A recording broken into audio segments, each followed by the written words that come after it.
introduce you to some people, and I don't know if you know them. Do you know these guys? How about if I put this there? Some of you might recognize the late Kenneth Lay, former CEO of Enron, as well as Jeff Skilling, who's actually doing prison time in the United States. He is hoping that his prison sentence is going to be overturned by the American Supreme Court. It was one of the biggest frauds in the American history, of course, before all this latest debacle that's been going on. That was a few years ago. But let's bring it back to Canada.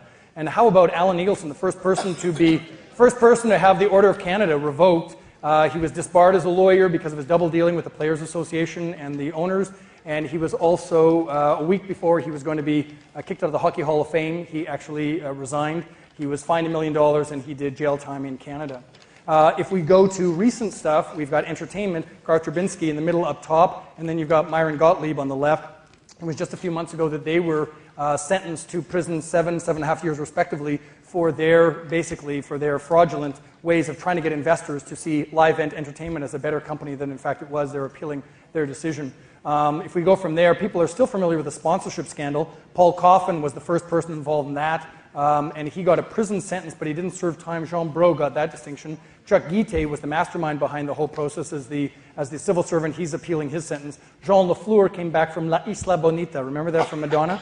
And off Belize, and he actually did his time, and the government is looking for his $1 million plus that he should be paying back, but he says, I'm a dishwasher in a Quebec restaurant, I don't have any money. And then, of course, one of the most recent and infamous people, Bernie Madoff, he's in prison in the United States already, unlike Canada, where you only have to serve 1/6 of your sentence if you're white-collar criminal. He's been in prison for a while, and they never expect that he will actually get out because of the Ponzi scheme that he actually came up with, one of the most infamous. I was actually met a person in Victoria who had to move back to Canada from Maui because he lost $3 million on Bernie Madoff's scheme. I thought I'd never meet anyone who actually was involved in that.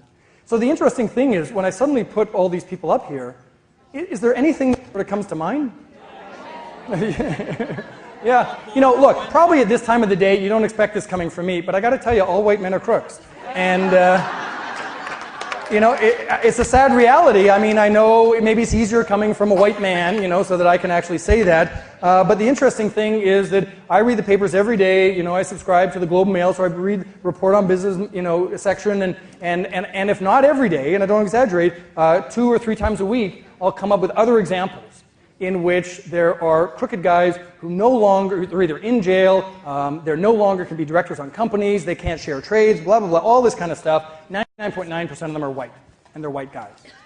And the interesting thing is that even though we have these in front of us every single solitary day, how many times would you ever think, let's say someone coming new to work at your healthcare center or your hospital, you'd be looking at that person, or if someone, let's say in your home, you wanted your roof done, you look at that person and you go, look, don't take this personally, but your people don't have a very good track record, and I'm afraid I just can't trust you. You white guys you're just crooks, really. I'm sorry to say that, but just try not to take it personally. I mean, how many times, even though it's thrown in our face every single day, would we ever set that up as a stereotype of our own? And yet, someone who's different from us, from skin color, from ethnicity, from language, if something bad happens with that person, you remember that. If it happens 2 times from someone of that same background, that's set for life. And it doesn't even have to happen to you if, in fact, let's say your brother-in-law, got his kitchen done and it was a shoddy job from those people. We hold on to that. So the interesting thing is that stereotypes are very easy for us to get into, and they're usually about people who are different than us. If you also want to make some simple changes or some positive difference in your workplace, just try to recognize your own prejudice and stereotypes, which we all have.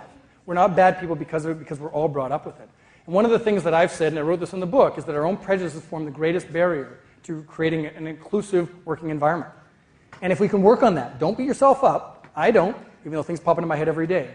But just sort of think, okay, what can I do to make sure that this person in front of me, regardless of what I was brought up with, or regardless of what the last person who was similar to them was like, how can I make sure that I've given that person the opportunity that they deserve that I would want myself? And if we can do that, I believe that that goes a long way to doing some simple changes, some positive changes.